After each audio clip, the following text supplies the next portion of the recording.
우리 함께 이사야서 45장 18절을 함께 읽겠습니다.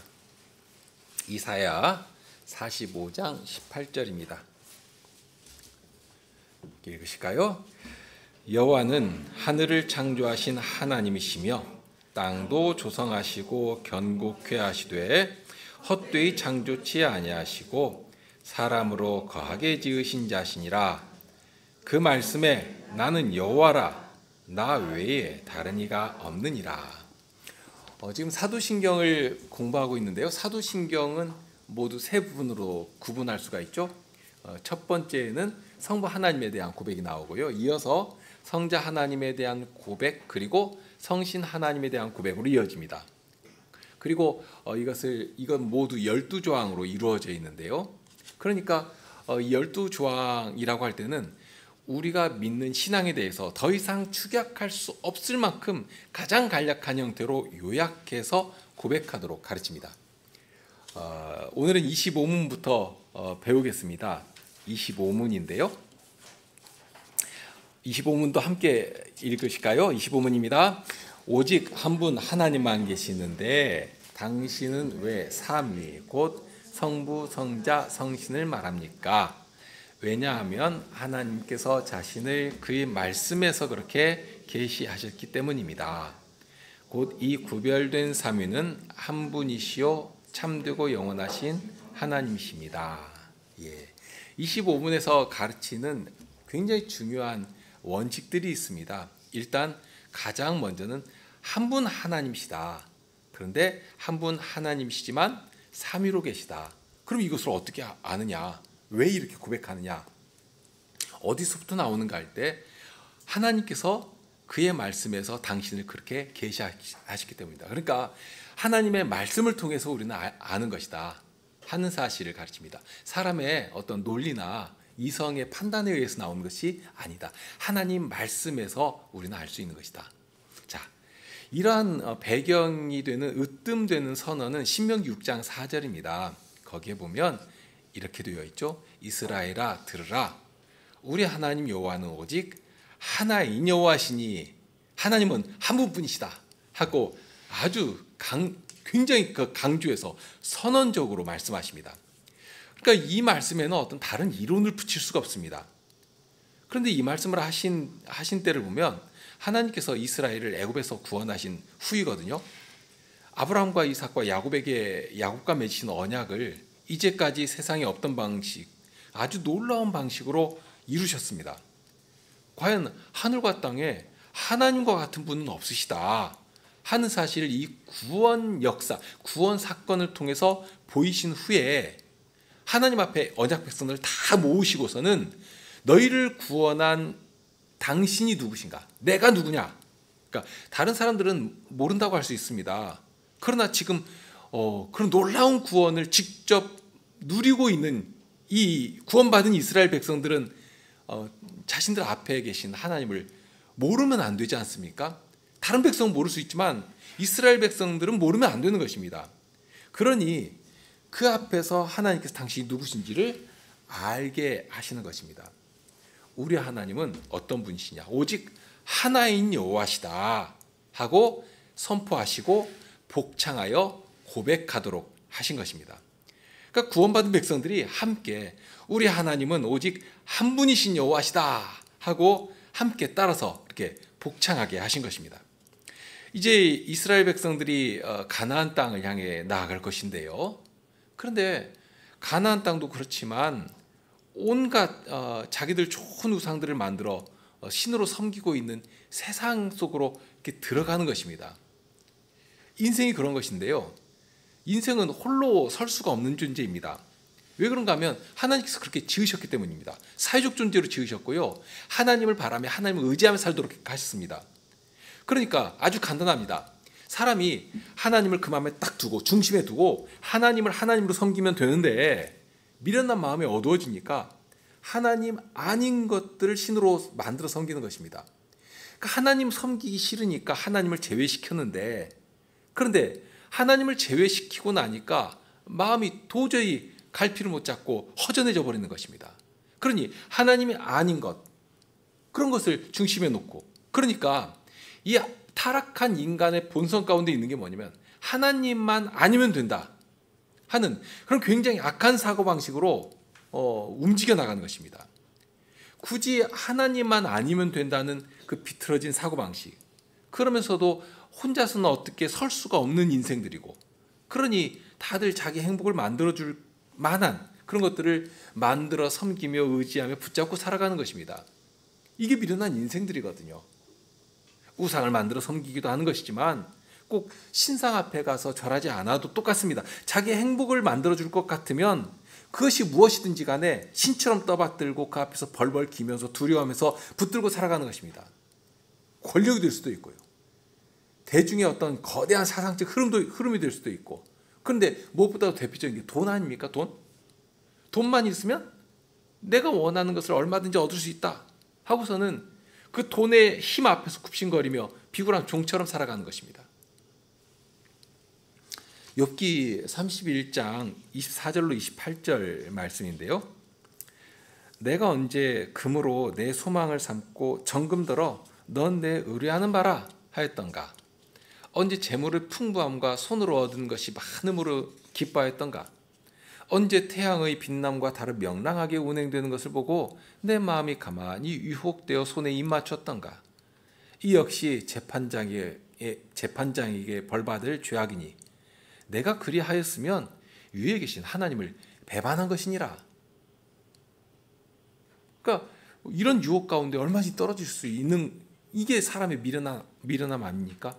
자기를 지으신 하나님을 버리고서는 숨도 쉬지 못하고 움직이지도 못하는 그런 존재인데, 오히려 자기보다 못한 것들을 신처럼 떠받들고 어떻게라도 비유 맞춰서 무엇이라도 거기서 얻겠다고 그렇게 살아가는 현실을 보게 하시는 말씀인데요. 정말로 어둡다 하는 말 외에 표현할 다른 말이 없습니다. 그런데 이러한 우상에 대해서 빌립보서 3장 19절에서도 가르치는 말씀이 있습니다. 저희의 마침은 멸망이요 저희의 신은 배요 그 영광은 저희의 부끄러움이 있고 땅의 일을 생각하는 자라. 여기 저희의 신은 배라고 했죠. 대유적인 표현인데요. 예를 들면 아이들이 막 자기 욕심만 챙기고 하면, 그래서 다른 사람 생각하는 것도 없고, 그렇다면 저 녀석은 자기 배밖에 모른다 하는 식의 표현을 하지 않습니까? 이렇게 그러니까 이 욕심이라고 하는 것이죠. 자기 중심적으로 모든 것을 생각하고 자기 이익을 위해서 자기 원하는 것만 취하려고 하는 욕심이라는 것이죠. 그래서 불교에서도 모든 근심과 고통의 원인이 욕심이라고 하지 않습니까? 그러면서 욕심을 벗어나는 것이 바로 모든 고통에서 벗어나는 첩경이라고 가르칩니다.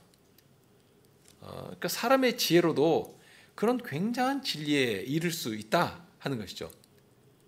사실 사람들이 이 욕심 때문에 얼마나 많은 비참과 고통 가운데 살아갑니까? 전쟁을 비롯해 가지고요, 주변에서 일어나는 잔혹한 사건 사고들이 이 욕심에서 비롯된 일들이 얼마나 많습니까? 그런데 그 출발이 어디서부터 하는가 하면 하나님을 알고 하나님을 섬기고 하늘에 예비된 그 영광스럽고 복된 일들을 바라며 살아가면 되는 것인데, 그런데 하나님께서 실은 그런 목적을 두고 사람을 지으신 것이거든요.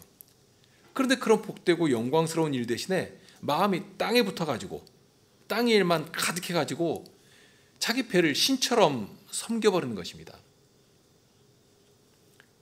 골로새서 3장 5절에 이런 말씀이 있습니다. 그러므로 땅에 있는 지체를 죽이라. 곧 음란과 부정과 사욕과 악한 정욕과 탐심이니 탐심은 우상 숭배니라. 마지막에 이 탐심은 우상 숭배라 하고 강조하시는데요. 주의해야 할 점은 있습니다. 탐심이 우상 숭배라고 하니까 이 탐심에 대해서 굉장히 좀 이렇게 극단적인 그런 욕심만을 탐심으로 이렇게 생각하는 경우가 많습니다. 그러니까 막 수전노처럼 악착같이 돈만 탐한다거나, 또는 막 스크루지 같은 인정사정도 없이 막 돈을 긁어 모으는, 그렇게 살아야지만 이 탐심을 품는 것처럼 생각하면 안 된다는 것입니다. 탐심이라고 하면 우선 하나님께서 주신 분한을 넘어서는 것을 말합니다. 그러니까 지족하는 마음을 넘어서는 것.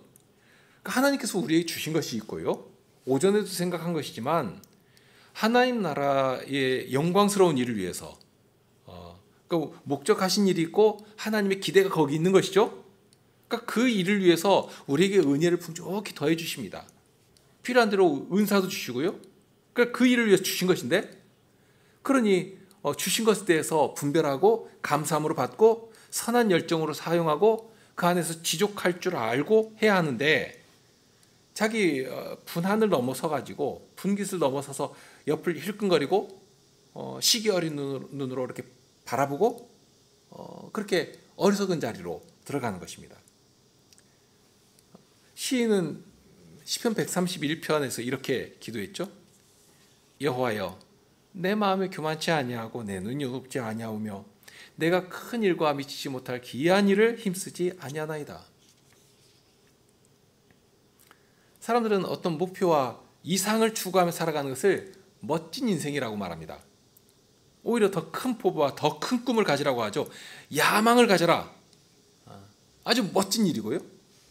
그러니 그런 일이 없으면 그렇게 하지 않으면 오히려 참 무능한 사람인 것처럼 말을 합니다. 어떻게 저렇게 꿈도 없이 사는가? 그런데 주의 백성들은 그의 눈이 어디를 향하는가? 모든 소망을 어디에 두고 살아가는가? 하나님께서 이루실, 하나님께서 이루어 가시는 기이한 일에 소망을 두고 살아가는 자들 아니겠습니까? 이것이 미묘한 듯하지만 굉장히 큰 차이거든요. 그러니까 우리에 있어서 가득한 소망은 뭐냐? 하나님께서 이루어 가시는 구원의 놀라운 능력과 이 땅에 건설해 가시는 그 하나님 나라의 영광된 일에 무엇이라도 쓰임 받기를 소망하면서, 나의 무엇이라도 주님께서 받아 사용해 주시기를 바라면서 그 일에 나의 꿈과 소망과 이상을 두고 살아가는 것입니다. 여기서 말하는 큰 일 또는 기이한 일이라고 하는 것은 사람들이 흔히 말하는 그런 인생들이 주장하는 성공을 가리키기도 할 것입니다. 그것은 종교적인 면에서도 그런 일이 얼마든지 있을 수 있는 것이고요.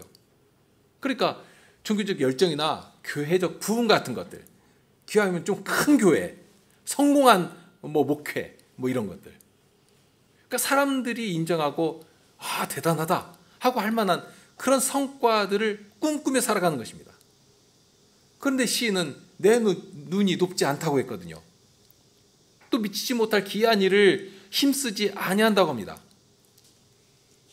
하나님을 믿는 자들은 이 땅의 것들에 대해서 기대가치도 낮고 눈도 낮게 합니다. 내 인생 좀 정말 후회 없이 한번 힘차게 펼쳐보겠다 하고 나가는 것이 아니라, 주님께서 주시면, 주님께서 허락하시면 내가 이것도 하고 저것도 하겠다 하고 살아가는 것이고, 그러니 무엇을 우리 앞에 주시는 것인지, 나를 어떤 자리에 세워주시는 것인지, 그것을 늘 말씀 안에서 또는 주님께서 주신 그 질서와 그 기준 안에서, 그 길 안에서 살피고 분별하고 그 안에서 기쁘게 여기고 감사하면서 살아가는 것입니다. 고린도전서 7장 17절에 보면 오직 주께서 각 사람에게 나눠주신 대로 하나님이 각 사람을 부르신 그대로 행하라 하고 하셨습니다. 현실을 타파하고 개혁시켜 나가자 이런 가르침이 아니거든요. 하나님께서는 우리를 이런 모양 저런 모양으로 부르셨습니다.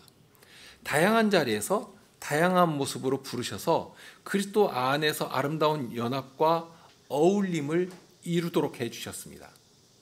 그러니까 그런 다양한 사람들을 부르신 분이 하나님이십니다.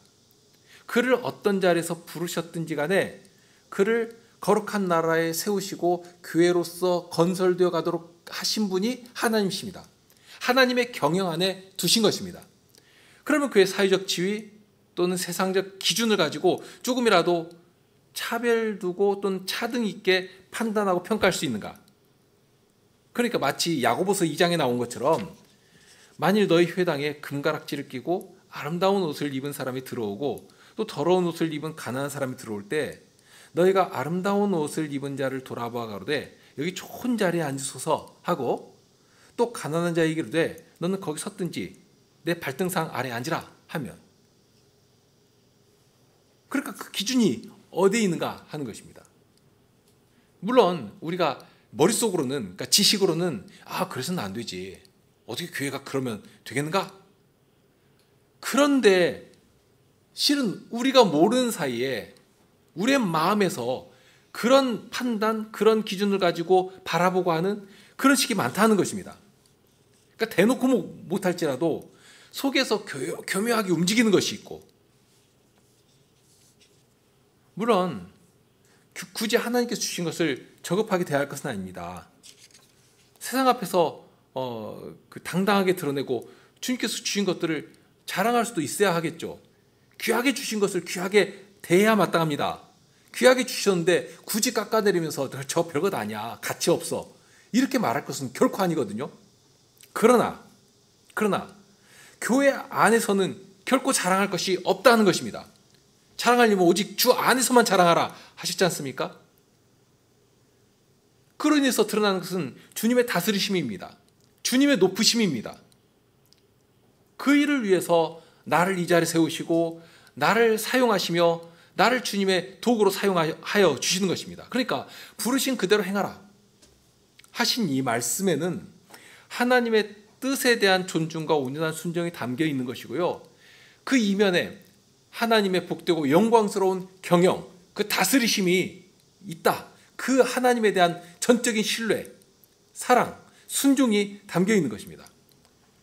하나님께서 그에게 주신 뜻을 알고 인정하고, 그러니까 그 사람을 인정하는 게 아닙니다.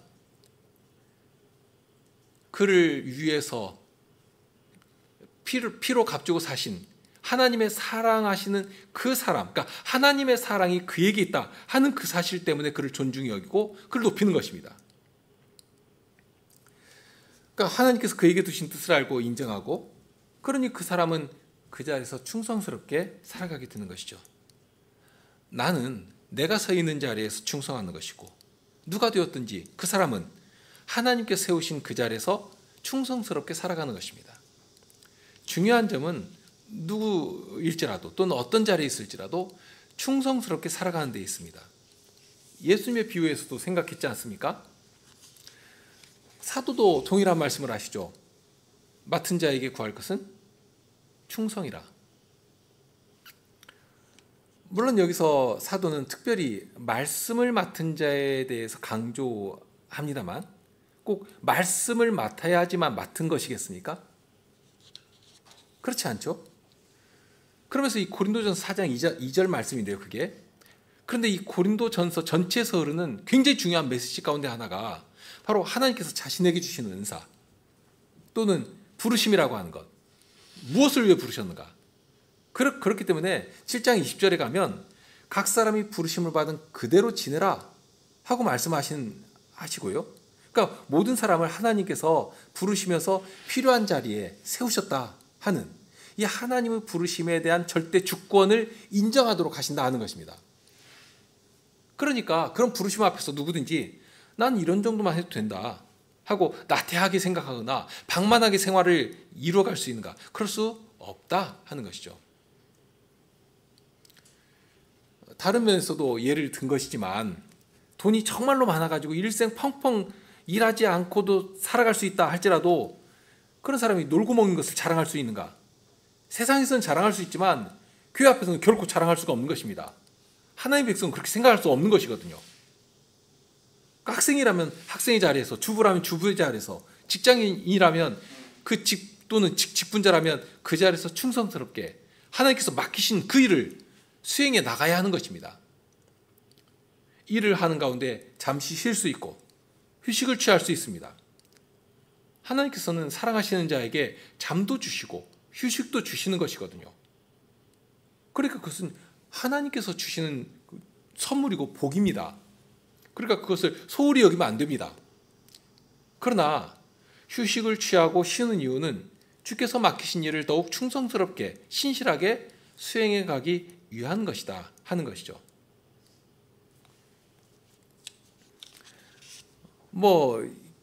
예를 들면 그 쉬는 가운데 이런저런 여가 활동을 할 수 있는 것이겠죠. 그러나 아무리 그것이 즐겁다 할지라도 해야 할 일을 넘어서서 여가 활동에 몰입해버리면 안 되겠죠. 친구들과 놀 수도 있죠. 그러나 학생으로서 배우고 훈련해가는 일이 망가질 정도로 해버린다면 그것은 절제하지 못하는 것입니다. 그리고 절제하지 못하면 그것은 죄악이거든요. 그러니까 절제한다는 것은 다른 성품들과 함께 하나님의 사람들에게서, 그리스도인들에게서 나타나는 자연스러운 성품들입니다. 이런 일에서부터 우리가 누구의 종인가, 누구를 신으로 섬기며 살아가는 자들인가 하는 증거를 내놓게 되어 있습니다. 인생들은 자기 행복이라고 하는 것, 자기 성취라고 하는 것, 그러면서 행복을 위해서 돈의 노예로, 출세와 성공의 노예로 살아가는 것이지만 우리는 하나님의 백성들이고, 그러니 주님의 말씀 안에서 자유를 얻을 수가 있습니다.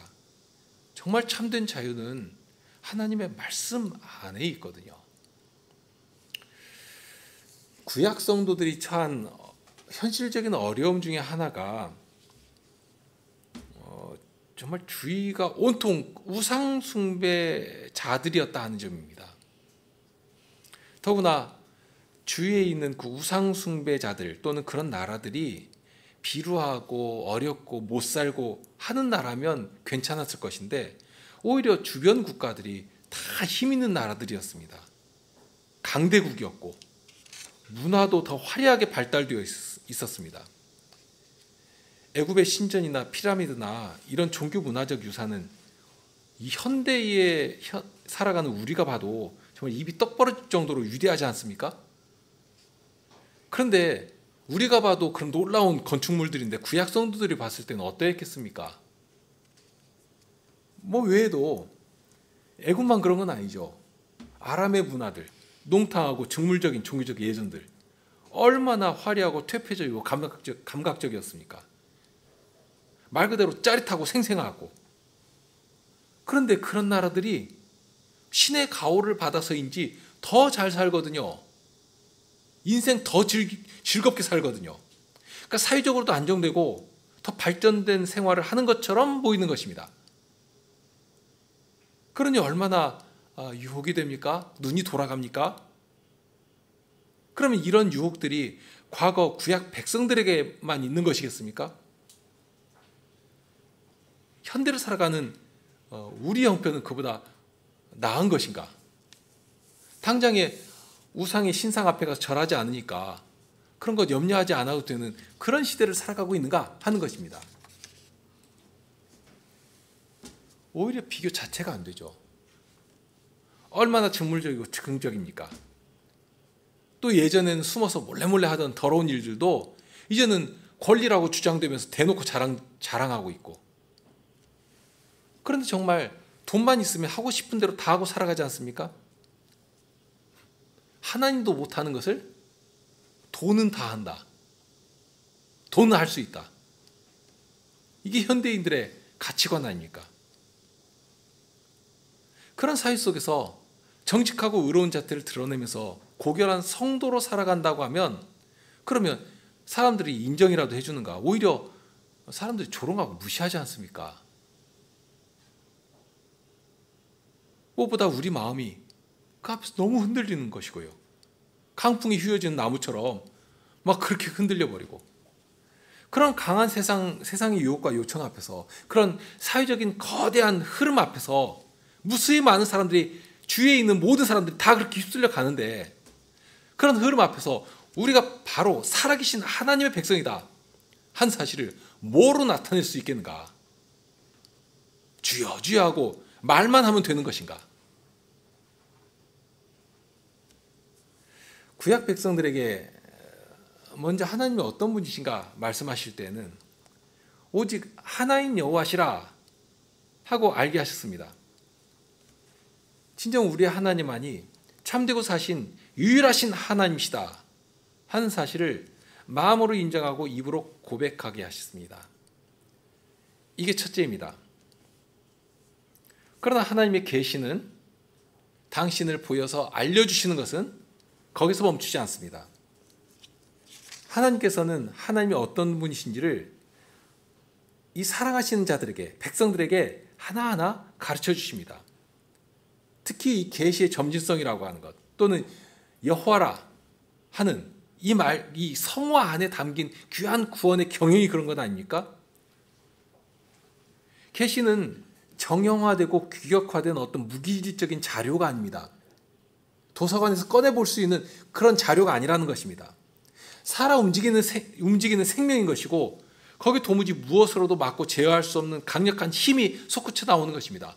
하나님의 사랑이 구원의 능력으로 우리의 생활을 어어가며 지배하고 나가는 것입니다. 이게 있어야 되거든요.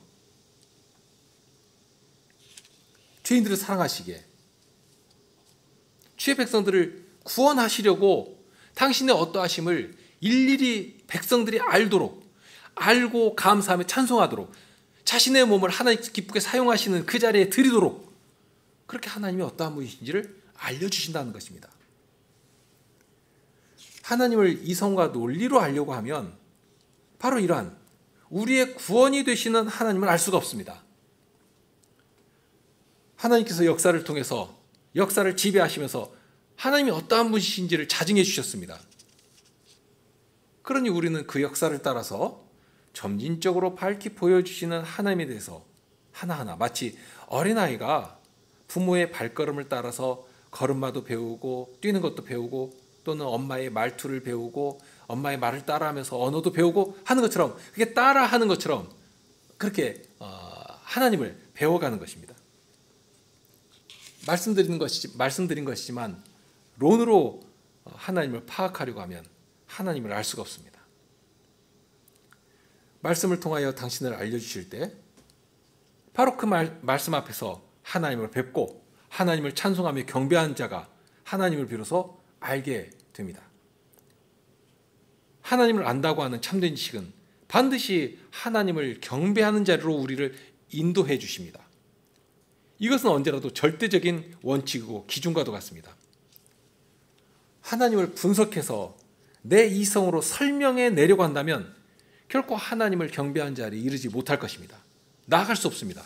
하지만 하나님을 알 때에는, 하나님을 바로 안 사람은 하나님을 경배하는 자리로 가게 되어 있습니다. 하나님께서는 처음부터 당신을 확연하게 다 알려주지 않으십니다. 오히려 우리가 예수님께서 다시 오시고 이 땅에서 우리가 주님 앞에 불려갔을 때도 마찬가지죠. 그 자리에 가서도 하나님을 다 알 수 없습니다. 너무 크신 분이시기 때문에. 그러니까 영원토록 하나님을 배워가도 하나님에 대한 그 신비는 정말 시간이 흐를수록 더 커지고 할 것입니다. 하물며 이 약한 육신을 가지고 살아가는 우리가 하나님을 다 알 수 있는가? 다만 하나님께서는 알 수 있는 만큼, 감당할 수 있는 만큼은 가르쳐 주십니다. 마치 어린아이들을 교육하시는 것처럼 감당할 수 있을 만큼 조금 보여주시고, 수학도 그렇잖아요. 더하기, 빼기, 나누기, 곱하기 이런 걸 가르쳐주고, 그 다음에 이참수도 가르쳐주고, 이렇게 해서 아주 어려운 미분, 적분 이런 것도 가르쳐서 알게 하지 않습니까? 그러니까 처음 아이에게 더하기, 빼기 가르쳐 주시는 것처럼 그렇게 조금 가르쳐 주시고, 그거 잘 배웠냐? 그럼 이것도 이제 한번 배워보자 하고, 그렇게 역사의 진행 과정에서 인생이 감당할 수 있는 만큼, 그러니까 순종하여서 하나님을 알아간 사람에게는 그만큼 더 순종할 수 있도록 하나님이 어떠하심을 알려주시는 것입니다. 자, 처음부터라도 반드시 알아야 할 구원의 도리에 대해서는 하나님께서 조금이라도 가리지 않고 다 알려주십니다. 그 중에 첫 걸음과도, 그러니까 아이가 걸음마를 배울 때 첫 걸음과도 같은 것이 바로 이것인데요. 하나님은 어떤 분이시냐 할 때 오직 한 분 하나님만 계시다 하는 진리입니다. 그러나 하나님은 한 분이시다, 그것으로 끝이 아니라 한 분이시지만 삼위로 계시다 한 사실을 더불어 알려주십니다. 이러한 신비는, 하나님에 대한 계시 사건은, 계시의 그 진리는 신약 시대에 와서 비로소 계시된 진리가 아니라 창세 때부터 이미 알려주신 신비이기도 합니다.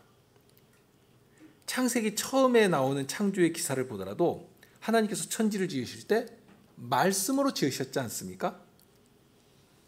말씀으로 지으시고 하나님의 신께서 동역하시는 장면이 굉장히 신비하고 웅장하게 묘사되고 있습니다. 온 우주를 감싸 안으시는 장면으로. 그런데 이제 그것을 요한복음은 더욱 분명한 지식으로 알려주시는데요. 태초에 말씀이 계시는데 만물이 바로 그 말씀으로 말미암아 지은 바 된 것이고, 그러니까 지은 것이 하나도 그가 없이는 된 것이 없다 하고 하시지 않습니까? 그러면 그분이 누구신가? 말씀으로 만물을 지으신 그분이 누구신가? 누구라도 그 이름을 의지해서 구원을 얻도록 우리 중에 보내신 예수 그리스도께서 바로 그분이시다. 말씀이신 그분, 하나님과 함께 계셨던 그분, 천지를 지으신 그분이 바로 우리 중에 오셨다 하고 알려주신 것이거든요. 자, 이런 말씀을 통해서 우리 가운데 오신 성자께서는 벌써 창세 때부터 하나님의 사역에 동참하고 계시다 하고 알 수가 있는 것이죠. 그럼 성신님에 대해서는 어떤가? 성신님에 대해서도 동일합니다. 처음에 태초에 하나님이 천지를 창조하셨다 하고 창조의 시초를 말씀하시면서 그때 땅이 공허하고 혼돈하며 흑암이 깊음 위에 있었는데 그것을 하나님의 신께서 어떻게 하셨다고 알려주시는데요. 수면에 운행하신다 하는 표현으로 알려주십니다. 그러니까 이게 어떤 장면인가 하면 굉장히 이미지화된 언어거든요. 그러니까 마치 독수리가 날개를 활짝 펴가지고 수면 위를 낮게 쫙하니 날아가는 것처럼 그렇게 피조된 아직 그러나 정형화되지 않은 그런 피조 세계를 이 성신께서 당신의 날개로 감싸 안으시면서 보존하고 계시는 그런 모습들, 또는 성막이 완성되었을 때에도 그런 장면이 나오는데요. 그 단어가 이렇게 공통적으로 쓰이거든요. 하나님께서 성소에 임재하시면서 하나님께서 당신의 성전에 임재하셨다는 사실을 성막을 덮은 거룩한 구름의 모습으로 알도록 하시지 않습니까? 성소에서 떠오른 구름이 성소를 덮어버리는데요. 그러니까 이렇게 성막을 덮어주시는 그런 장면들, 창조와 구원과 임재의 장면들에서 공통적으로 그려지는 장면들이 바로 그런 것입니다. 이렇게 태초부터 온 우주를 누가 붙들고 보호하시고 누가 그것을 운행해 가시는가? 바로 성신께서, 성신 하나님께서 하고 계신다 하고 알려주십니다. 그렇게 욥기에서도 그렇고요, 시편에서도 보면 해와 달과 별들을 바로 성신께서 아름답게 꾸미시고 붙잡아 주신다 하고 노래하고 있지 않습니까? 그러니까 하나님께서, 성부 하나님께서 뜻하신 바를 말씀이신 성자 하나님을 통해서 비로소 역사 위에 실제하게 하시고요, 처음 지으신 그 모든 피조 세계를 성신 하나님께서 성부 하나님의 뜻에 따라 보듬으시고 조성하시고 운행하시고 역사를 만들어 가신다 한 사실을 알려주십니다. 이렇게 태초부터 삼위 하나님의 거룩하신 손길들이 역사 위에 계시의 사건으로 점철되어 나타나는 것을 봅니다. 이런 것들을 보면 하나님은 분명 한 분이시지만 또한 삼위로 계시다. 물론 이 삼위로 계신다는 이 삼위의 계시는 이런 명확한 개념을 구약 백성들은, 성도들은 다 알 수 없었습니다. 희미합니다. 아직은 이렇게 창문으로 보는 것과 같이 한정적입니다. 그러나 그렇게 한정적일지라도 보여주신 것이니까 하나님께서 보여주신 만큼 자꾸 깨달아가야 했습니다. 다만 그것을 지식으로 쌓아가는 것이 아니라 하나님께서 말씀하신 여러 율례의 말씀들을 마음에 새기고 순종하고 거룩한 나라, 거룩한 사명을 수행해 가면서, 그러면 자연스럽게 하나님 이런 분이시구나 하고 이렇게 체득해 갈 수 있게 해주셨거든요. 그러니까 체득한다는 것이 굉장히 중요합니다. 그러니까 이론으로 아는 것이 중요한 게 아니라 체득해 가는 것이 중요한데요. 아이들이 악기 하나를 배워도 어른들보다 훨씬 빠르고 이해도 잘합니다. 그것을 이론으로 이렇다 저렇다 설명하는 것은 어른들이 훨씬 잘하죠. 아는 건 많으니까. 그러나 어른들은 손이 굳어가지고 알기는 아는데 안 됩니다, 이게. 그런데 어린아이들은 아직 몸이 유연하기 때문에 이렇게 저렇게 교정하면 그냥 몸이 따라서 움직여 갑니다. 이게 참 신비한 일인데요. 하나님께서 바로 그런 식으로 하나님을 배워가도록 하신 것입니다. 다 알아서 하는 것이 아니라 하나님의 말씀, 명하신 율례를 따라 다 이해하지 못하더라도 그 말씀을 쫓아 움직여 나가면, 순종해 나가면 지식에까지라도 잘하도록 해주시는 것입니다. 그것은, 그러한 원리는 지금도 동일합니다. 지금이라고 해서 우리가 하나님을 다 아는 것이 아니지 않습니까? 감히 어떻게 다 합니까? 그러면서 구약 백성들에게 보여주신 것보다도 훨씬 더 놀라운 경영을 우리 앞에 펼쳐놓으시면서 일하도록 하셨거든요. 거룩한 질서와 사회 안에 살도록 하시면서 순종하는 성도의 삶을 통해서 바로 그 경영을 바라보며 나가게 하신 것입니다. 이 원칙이 동일합니다. 그러니까 좀 단순화시키면 믿고 순종하면 됩니다. 이성적으로 또는 계산기 두드려보고 합리적이니까 한다. 이건 세상 논리죠. 그러나 하나님의 나라는 주께서 말씀하시면 나는 그 말씀을 따라 살아간다 하고 자신의 존재 의미를 그 말씀 안에서 세우고 그 말씀을 따라 움직여 나가면 하나님께서 그 길을 인정하시고 복 주시고 친히 우리의 구원이심을 찬송하게 그런 자리까지 이끌어 주시는 것입니다. 그러니까 지식에까지 새롭게 하시고 하나님을 아는 지식 가운데 거룩한 백성으로 살아가며 하나님 이름을 높이는 그런 사명을 수행하게 해 주시는 것입니다. 오늘은 이런 정도에서 멈추겠습니다. 기도하시겠습니다.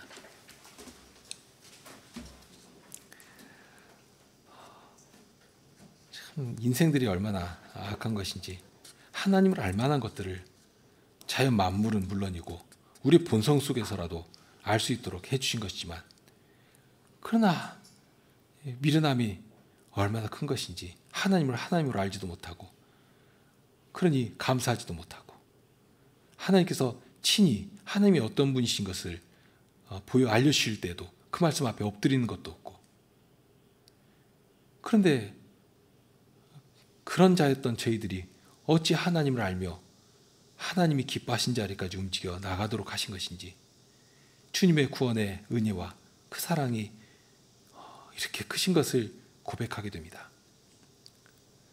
주님께서 그 말씀으로 찾아오시고 그 말씀을 따라 움직이는 저희의 이 어설프고 참 아무것도 아닌 움직임들을 기뻐 받으시면서 하나님의 구원을 찬송한 자리까지 이르도록 하셨사오니, 저에게 더욱 새로운 지식을 알려주시고 그 말씀을 쫓아 살아 움직이는 제 순종의 발걸음을 주님께서 이끌어 주시고 인도하시며 인정하여 주셔서 저희 안에 하나님을 아는 새로운 지식이 날마다 자라도록 하여 주시고, 그리하여서 저희 안에 그리스도의 아름다운 형상이 더욱 온전하게 이루어지도록 그렇게 저희를 주님께서 붙들어 주시고 인도해 주시기를 구합니다.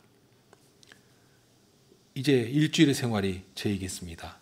날이 무척 뜨겁고 일기가 어려운 것이 있지만, 그러나 주님께서 저희의 그늘이 되어 주시고 어디서라도 주님의 보호하심 가운데 평안을 얻도록 하여 주옵소서. 며칠 후에 있을 저희 교회의 휴양회에도 주님께서 친히 그 모든 것들을 조율하여 주시고 이끌어 주셔서 사람의 어리석고 그릇된 것들이 결코 침해하지 못하도록 주님의 보살피심과 다스리심의 은혜만이 가득하여 지게 하여 주옵소서. 우리 주님 예수 그리스도 이름으로 기도드립니다. 아멘.